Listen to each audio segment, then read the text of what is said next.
Good morning, good afternoon, good evening, wherever you are in the world. Welcome to the J&F AMHSI radio station located here at the Alexander High School in Israel campus in Hod HaSharon, Israel. Ladies and gentlemen, we have a very special guest here with us today, don't we, Jake? Yes, we do. Introduce yourself a little bit to the audience. Hello, everyone. My name is Brett Kaufman. I was on this amazing program here back in 2011, the spring specifically. And you know what? I was in Israel for a little bit. I said, why not come back home? Amazing. So, Brett, you came here 5 years ago on our 2-month program, right? The 8-week mini-master, we can call it. Yes. I just want to ask you, so where you're from in the States? Baltimore, Maryland. From Baltimore, Maryland. And how did you hear about the program? So, interestingly, I had another group come into my Hebrew school. I went home and told my parents, or my friend about it. She told me, no, go on this trip, referring to Alexander Muss. Why? She heard it through a friend. Mm-hmm. So that part's a little foggy, but all I knew was I trusted her judgment at the time. So I was like, okay, I'm going to explore that. And what made you decide to not just explore, but take it on? So what's funny is that I just heard about it and said it was very interesting. I was like, why not? But what's interesting is when I went to my parents and told them about it, they immediately laughed in my face. They were like, Brett, you're the least Jewish kid in the world. Like, why do you want to go to Israel? Wow. You know, you're playing sports. Why does it matter? Wow. And my answer to them was like, I don't know. I just want to go.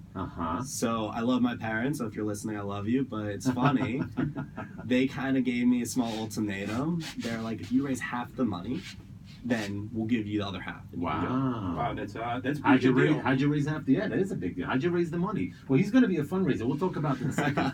But how'd you raise the half the money? I sold everything. Get out of here. Everything I had. And people bought it. Yeah, yard sales through friends. Wow, amazing. How much did you save?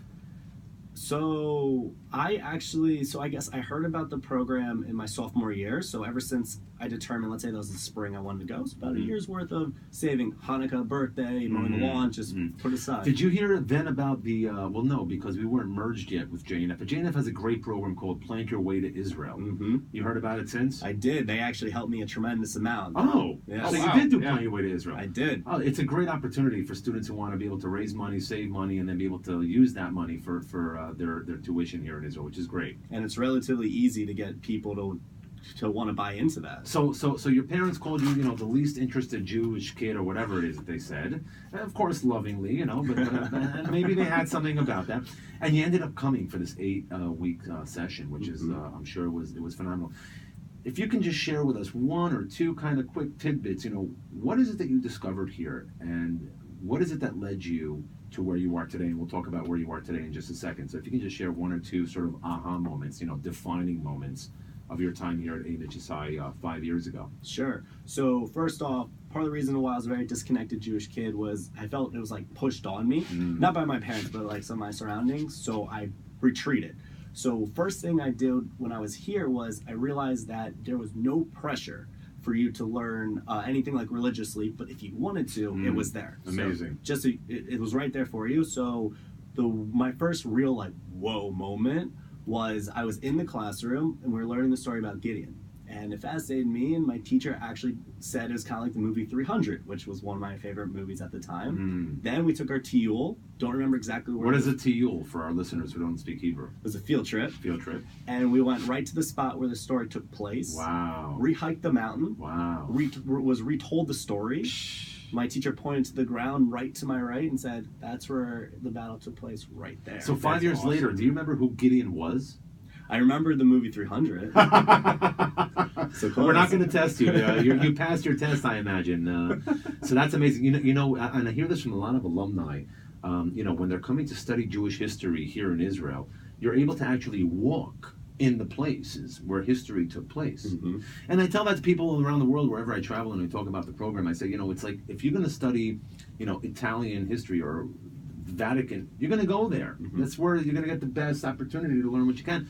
Same thing with our history, right? There's no better place to study the history of our people than here in Israel. Exactly. That's amazing. So tell me then, walk us through what happened thereafter. You were upset, you were crying, you were depressed, you were happy to go home. What was your initial reaction closing of the program here? And then what was your life like on college campus after such an experience? Sure. So of course I wasn't happy to leave. Right. But I go home, and I remember I was at my camp, and it was a camp I went to for years. Loved it, Jewish camp. But that's which camp was it? Camp Barry. Still love Camp Barry, even though I didn't have like that summer was part of what I'm about to say. I just started to realize that my environment wasn't necessarily what I wanted, because being here on MUS, I was exposed to so much. I was able to ask questions and receive everything, all the answers I wanted in baby steps, I like to say, type of manner. And that translated back into my high school. I was a senior at the time. And again, my environment wasn't necessarily suited for me. I was a strong Zionist, but I was also like a Scud missile. I wore kippah and tzitzit for a little bit, but like it was just because I was very proud to be a Jew, but I didn't know what to do with it. So like when you dive into something, you tend to jump right back out. And so going into college, I took everything off. But I knew I was still very proud to be Jewish, so I got involved with Hillel. Always wanted to go back to Israel. Ended up going to Tel Aviv University for my entire sophomore year. Oh, very nice. Awesome. Which was incredible. Best year of your life. So far. So far, it's So true. far. Indeed. And what was interesting about that trip is it's completely different than other parts of Israel. Tel Aviv is its own unique place. So I was able to experience everything on my Tiol, seeing different parts of Israel. Right. And then spent a lot of time in Tel Aviv. Right. So I kind of called it like my Mak Aliyah period. Nice. So tell me something. Last year, you were actually invited to speak at the JNF USA National Conference. Oh, wow. Yeah. He was invited as an alumnus of our program, as well as, someone who is involved in Jewish life, and that sort of trajectory that has been placed before him. We'll learn about what he's going to be doing now. That was in Chicago, if I'm not mistaken, right? It was. What was that experience like for you, being able to, first of all, to be invited, to speak in front of these people who are, leaders of the Jewish communities in North America and leaders of JNF USA, and what was your takeaway from such an experience? So first off, it was a true honor, and thank you to everyone who invited me to that. It was amazing. I loved it. Second, being in the room and realizing how many other alumni were there, wide age ranges, was incredible. Yes. So then when I was asked to actually go up and say a few words, it was one of the coolest moments I've ever had. Wow. That's awesome. And because not only was my story, I enjoyed obviously hearing it, but like seeing everyone's eyes light up, not because what I was saying, because they could also relate to it. They were there, they experienced something similar, so we all had this family like bond. a common denominator, it's called Israel. And I tell this to everyone, Israel is the beating heart of our people. And it's very, very important that our next generation is connected to that beating heart. Otherwise, we're just going to go onto thin air and lose ourselves. Absolutely. I definitely agree with that. So from there, you graduated college ever since, and now you're here in Israel. Why are you here in Israel? So I had about a 2-week window in between finishing college at Towson University and starting my job. And I was always, like I said, I was always a strong, proud Zionist, but the religious side of me wasn't really tapped into. So I wanted to learn a little bit. And I asked my rabbi on my campus, do you have any suggestions? He said, how about H? And so for those that don't know, H is a yeshiva, literally 10 yards from the Kotel. The view is the most gorgeous view you'd ever see. Wow. And for 2 weeks, I've been taking classes, again, like MUS, in a non-pushy manner. But every question you want answered, they would sit down with you. What's your favorite class? So, that's hard. Just give me one. So, okay, favorite class is a class called Ask a Question. What is the most provocative question you had to ask, or you decided to ask, I should say? I think I said, let's see, that's tough too. What's the difference between being a rabbi and being a tzaddik? Oh, being a rabbi. Tzaddik, for those who don't know, is someone who is righteous. It comes from the root word tzaddik daled kuf, which is tzedek, righteousness. So tzaddik, also the word tzedakah comes from there, giving charity. A tzaddik is someone who is righteous, right? So the difference between a rabbi and someone who is righteous, and what's the answer? They didn't give it to me yet. Of course. They want me to come back. And you probably asked a rabbi that question. So there you go. Gave me a little bit of a weird look. Jake, what would be the most provocative question you might ask in Ask Questions course? Oh, wow. I definitely agree with him. I definitely agree with you about loving to ask questions, sort of getting that, doing it my own way, sort of learning. I can't even begin to...